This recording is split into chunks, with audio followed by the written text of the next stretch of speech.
आम्ही भंडारा आणि गोंदिया जिल्ह्यामध्ये माझ्याकडे भंडारा गोंदिया लोकसभा असल्यामुळे माझ्या लोकसभा संबंधाने आपल्याला सांगतो या ठिकाणी लढणार आहोत। युती राहणार नाही, आम्ही पक्षश्रेष्ठींशी याबाबत चर्चा केली आणि आपलं मत ठामपणे सांगितलं की आम्ही या 7ही ठिकाणी स्वतंत्रपणे मैत्रीपूर्वक लढणार आणि आमच्या स्वबळावर लढणार आहोत। 100% आम्ही स्वबळावर लढणार आहोत। मैत्रीपूर्वक लढत या ठिकाणी शिवसेना धनुष्यबाण हा आपल्या स्वबळावर लढणार आहे। 2 जिल्हा प्रमुख आहेत, कोण कोण आहेत आमच्या पक्षात 2 जिल्हा प्रमुख अधिकृतरित्या गोंदिया जिल्ह्यात जे आहेत ते एक आहेत सोनू उर्फ रुपेश कुथे आणि दुसरे आहेत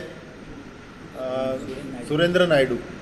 आणि मी संपर्क प्रमुख या नात्याने अधिकृतरित्या सांगतो की माझ्या पत्रावरच त्यांची नियुक्ती होते आणि माझ्या पत्रावर श्री सोनू उर्फ रुपेश कुथे आणि सुरेंद्र नायडू यांची नियुक्ती आमच्या पक्षाचे मुख्य नेते माननीय एकनाथ शिंदे साहेब यांनी केलेली आहे। जुने जो जिल्हा प्रमुख आहेत ते आतापर्यंत लिहत आहेत ते बिनरवर जिल्हा अध्यक्ष जिल्हा प्रमुख लिहत आहेत। नाही, तो त्यांचा गैरसमज आहे। मी स्वतः त्यांना जिल्हा प्रमुखावरून बढती देऊन आपल्या लोकसभेच्या संघटक म्हणून पद हे त्यांना दिलेलं आहे आणि ते अधिकृत पत्र मी त्यांना दिलेलं आहे। त्यामुळे तो गैरसमज आहे आणि तो गैरसमज आपल्या माध्यमातून मी दूर करतो की ते आता भंडारा आणि गोंदिया लोकसभेचे सहसंघटक म्हणून या पदावर कार्यरत आहे।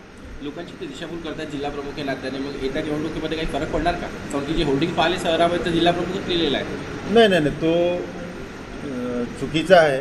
परंतु कसा आहे, एखादा जुना कार्यकर्ता त्यांनी पक्ष वाढवलेला आहे। एकदमाने आपण त्यांनाही कुठेतरी बाजूला करू शकत नाही। परंतु 15 वर्षापासून कंटिन्यू माझ्या माहितीप्रमाणे ते जिल्हा प्रमुख होते। कुठेतरी त्यांचा गैरसमज झालेला आहे की ते जिल्हा प्रमुख आहेत पत्र दिल्यावर सुद्धा। परंतु लवकरच याबाबत ते त्यात सुधारणा करतील आणि आपल्या पायाला एखादी जखम झाली तर आपण पाय कापून फेकत नाही। त्यामुळे पक्षात सुद्धा फक्त पद बदलते पण व्यक्तींना सांभाळून देणारा हा पक्ष आहे। त्यामुळे सध्या तरी त्यांना आम्ही समज दिली आहे आणि याच्यापुढेही त्यांना समज देऊ।